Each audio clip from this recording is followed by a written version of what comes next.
Buenas tardes, mi nombre es Catalina Holguín Yo soy Juan Camilo Correal. Y yo soy Sofía Muñoz. y hoy les vamos a hacer una presentación sobre Jana Marie y centrándonos en su libro Más allá de la culpa y la expiación. Vamos a iniciar un poco esta conversación contándoles quién fue Jana Marie y a qué se dedicó y cómo llegó a escribir este libro.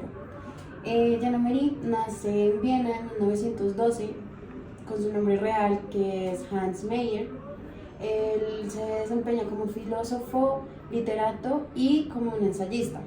Él realmente nunca se considera propiamente como judío, ya que él no practicaba nada relacionado con esta religión.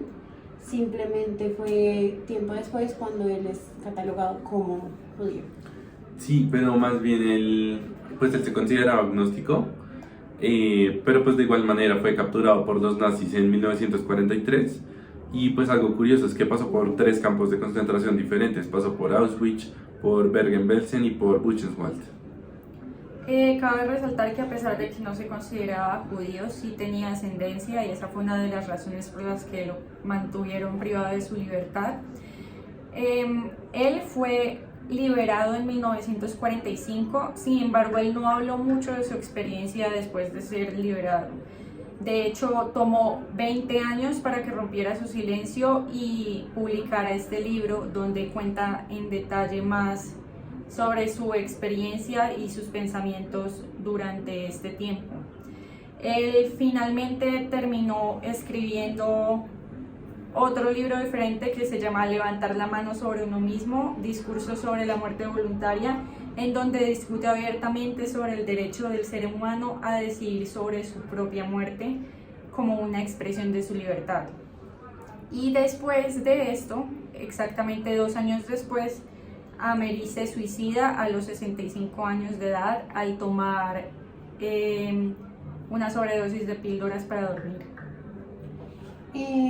Como segundo punto, vamos a hablar sobre el contexto personal y sociopolítico de la que está basado el libro que comentó mi compañera Catalina, Más allá de la culpa y la expiación. En primer lugar, este libro está basado netamente en la experiencia de lo que él vivió en los campos de concentración. El hilo principal que atraviesa todo el libro, todo su ensayo realmente, sobre Auschwitz y los diferentes campos de concentración en el que él estuvo. Cuenta un poco también sobre los sentimientos y refleja qué está haciendo con todo lo que tiene consumado en su ser después de vivir esta experiencia tan traumática, y hace un hincapié en cómo es este procesamiento del duelo y qué es lo que él realmente quiere al quedarse en un estado de resentimiento.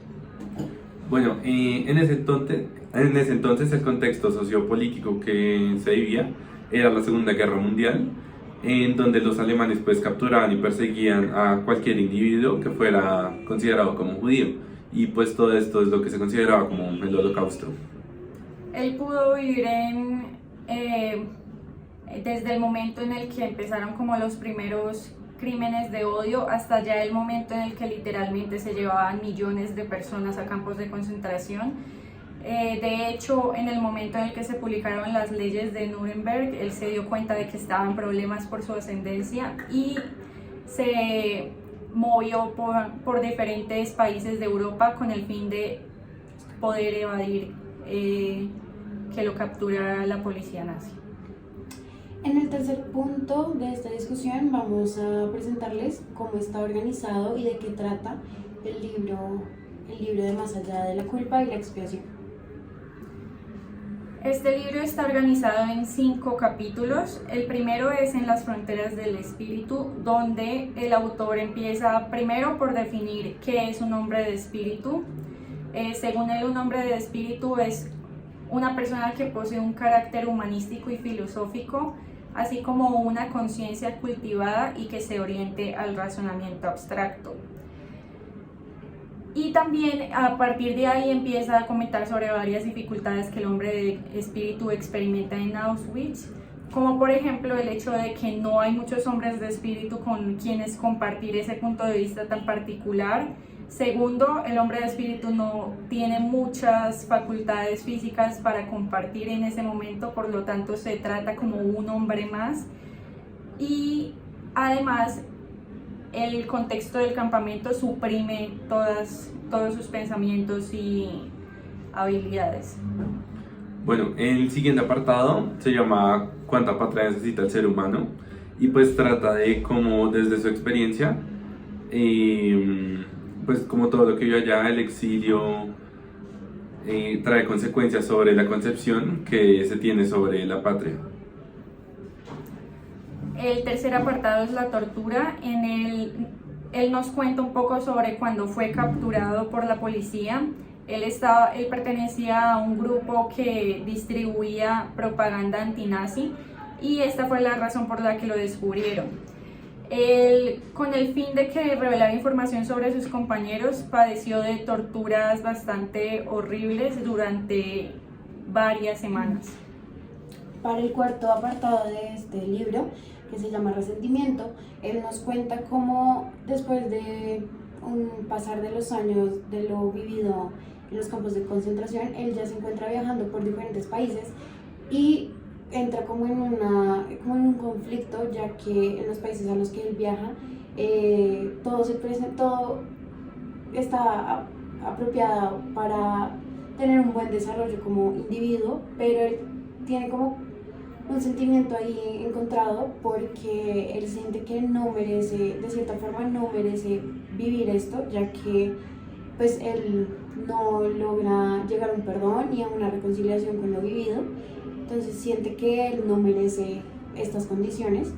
También explica que él siente que no hay cabida para el perdón y la reconciliación entre él como víctima y sus victimarios. Y ya para terminar el libro, se cierra con el apartado que se llama sobre la obligación e imposibilidad de ser judío. Aquí él cuenta, como mi compañera Catalina lo comentó, cómo él logra, pues como se da cuenta que está en problemas porque va a ser considerado judío gracias a las leyes de Nuremberg. Luego de esto pues lo capturan. Cuenta un poco cómo él también tuvo como unos pequeños enfrentamientos con otros individuos porque lo llamaban judío, pero él decía no soy judío, ya que, pues como les comenté al principio, él nunca practicó esta religión como tal. Y ya termina el libro haciendo un cierre contando que él no quiere ser como visto como un monstruo por no llegar al perdón y la reconciliación con sus victimarios, pero tampoco espera que los lectores comprendamos como por qué él decide quedarse en el sentimiento de resentimiento. Bueno, y como vimos en clase, pues el trauma no es algo de simplemente el hecho que le ocurre a la persona, sino que hay un factor que lo activa después. Pero pues aquí le vamos a hablar de estas experiencias traumáticas que fueron las que iniciaron el trauma, pues en toda la experiencia de Jana Marie. Para aportar a la pequeña definición de trauma que estabas diciendo, quería recalcar que el trauma no es solo algo personal, sino que es algo que va más allá de los eventos de la persona y que tiene un potencial desestructurante en la sociedad.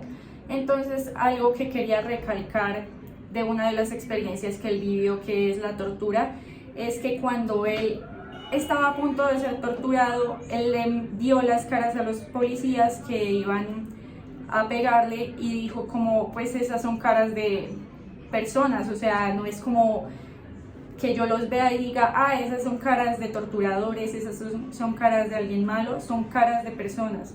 Y se dio cuenta que en realidad lo que estaban haciendo era que el propio prójimo de él le estaba haciendo daño y por esta razón él pierde la confianza, tanto por esta realización como por todo el dolor que él sufrió a partir de la tortura.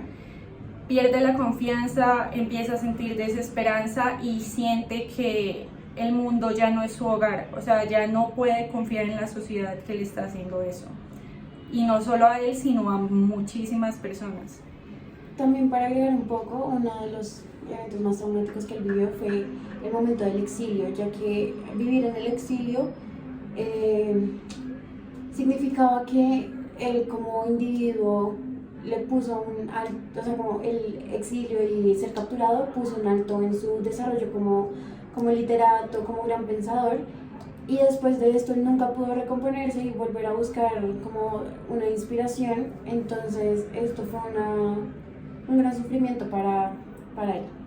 Sí, bueno, y como lo mencionaba Catalina, pues después de que él pierde como la fe en la humanidad, pues ya tiene como otra concepción de todo, entonces ya le es más difícil como, sí, como tener esta inspiración.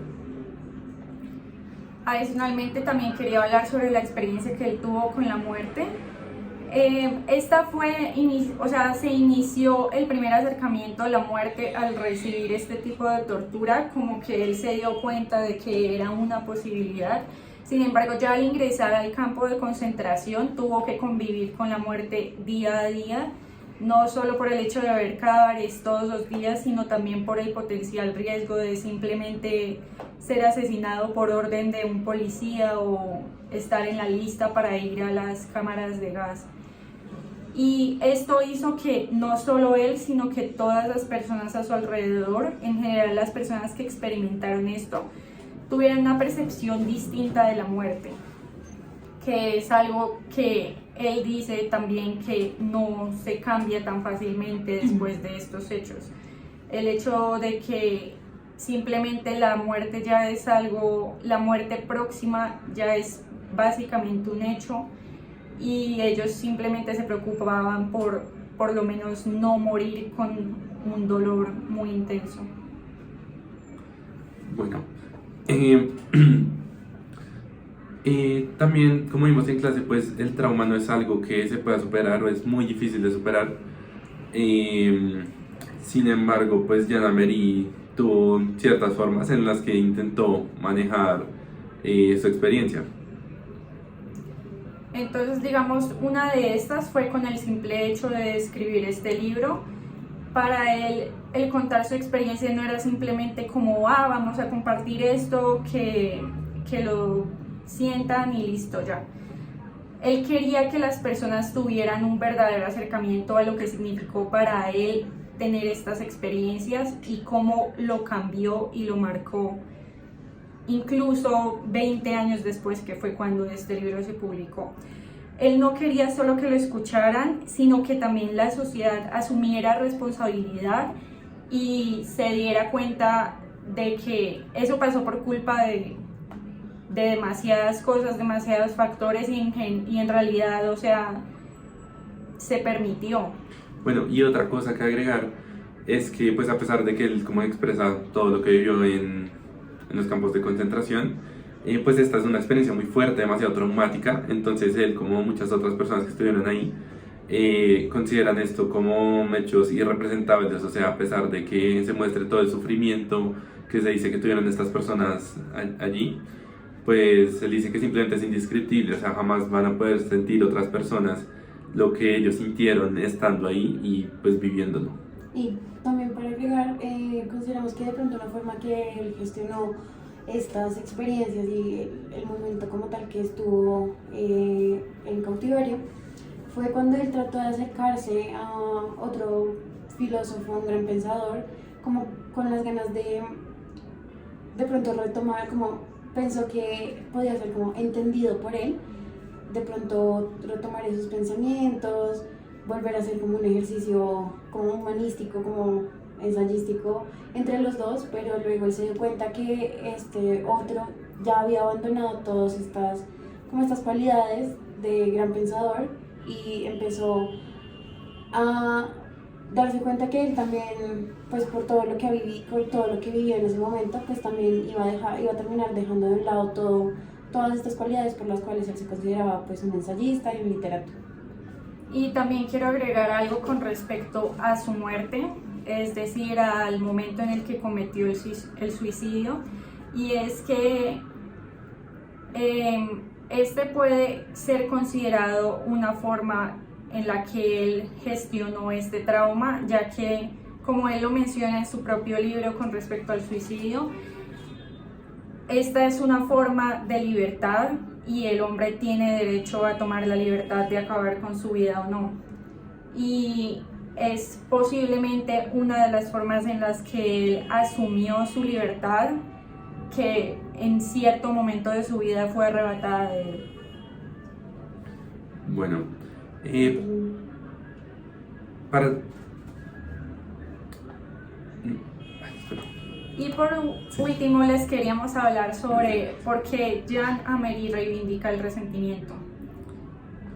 Bueno, nosotros siempre hablamos como sobre la importancia de perdonar, siento que en nuestro entorno siempre hablamos de eso, pero pues Jean Amery expresa que el resentimiento no solo es un estado antinatural, sino que también es como contradictorio, y pues siempre nos muestra como nuestro pasado destruido, y pues él considera que es absurdo, que lo irreversible debe revertirse y que lo que pasó debe cancelarse.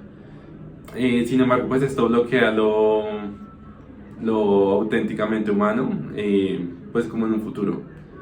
También para agregar, Jean Amery trata de demostrar cómo el resentimiento es como su forma de estar procesando todo esto y como es, pues, como lo dijo Juan Camilo, no es una forma que está acostumbrado a verse, sino como él quiere quedarse en ese lugar y es su forma propia de él, de quedarse y rememorar, sí, como todo lo que vivió, recordarlo de esta forma, y así él quiere que se quede.